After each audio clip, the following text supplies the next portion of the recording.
Bonjour, je m'appelle Emna Gariani et je suis la présidente du Founder Institute Tunisie.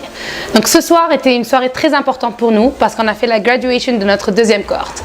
On a démarré en Tunisie en août 2015 où on a annoncé officiellement notre lancement.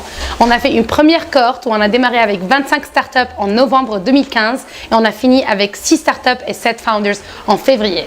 Après, on a lancé la deuxième cohorte en mai et là, ce soir, on vient de voir la graduation de 7 founders et 7 startups. Donc, on avait des startups dans le domaine de l'agriculture, de l'architecture, des vétérinaires et plein d'autres.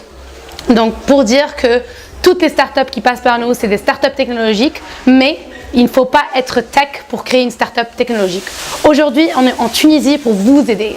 On cherche des entrepreneurs qui veulent vraiment changer l'économie, innover à l'international. La Tunisie n'est pas un marché, c'est un marché niche. Avec 11 millions de population et 4 millions de population active, ce n'est pas assez, c'est une niche. Donc aujourd'hui, on vous encourage à penser à des marchés globaux, régionaux et continentaux comme MENA Region et l'Afrique. Aujourd'hui, vous pouvez joindre le Founder Institute parce qu'on lance notre troisième cohorte, où on a commencé déjà nos événements publics.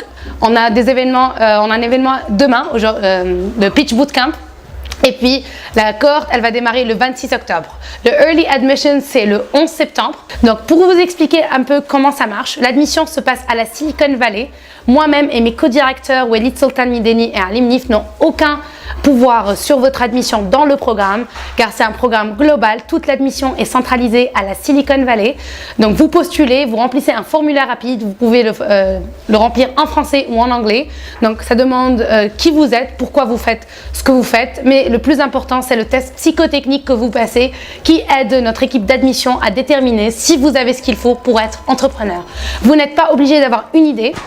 Le principe, c'est qu'on vous aide à déterminer la bonne idée avec le bon marché, quelque chose par laquelle vous êtes passionné. On vous aide à créer un modèle de revenu et un modèle d'expansion après le programme. Le programme est très dur. On appelle ça l'école militaire de l'entrepreneuriat. On a démarré cette fois-ci avec 36 founders, on a fini avec 7. Donc ce n'est pas de la rigolade, c'est beaucoup de travail, mais on peut vous assurer que vous allez vraiment lancer les startups qui vont avoir un vrai potentiel de growth et de success. Donc le programme, c'est 14 semaines qui passe de ideation, vision ideas to bootstrapping and fundraising. Oui, c'est en anglais, mais non, vous ne devez pas nécessairement être bon en anglais pour pouvoir réussir. Ce n'est qu'une excuse si vous dites je ne connais pas l'anglais, je ne sais pas l'anglais, je ne peux pas venir dans le programme. Donc, je vous encourage à postuler sur fi.co/join pour être pris dans cette cohorte.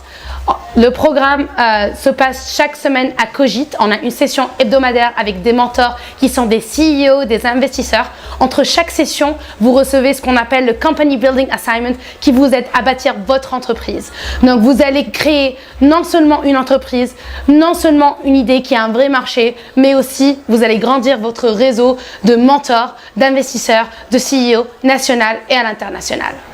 Rejoignez-nous sur fi.co, encore une fois, /join.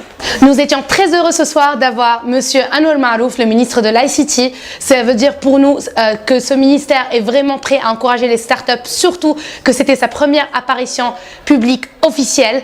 Ça nous donne beaucoup d'espoir pour la Tunisie, pour les startups. Ça nous dit qu'il y a de la continuité avec ce qu'a fait Monsieur Norman Feuilly avant lui pour le Startup Act, pour les startups en Tunisie. Il y a eu beaucoup de belles annonces en exclusivité qui vont être annoncées bientôt publiquement. Aussi, on remercie tous les sponsors, les partenaires qui étaient avec nous et spécialement pour ce soir, pour cet événement, la Fondation Biat et Menax Holding qui ont sponsorisé la graduation, mais tous les autres directeurs, investisseurs, CEOs qui ont apparu, et les mentors surtout qui, sans eux, nous ne pouvons pas faire ce programme. Merci.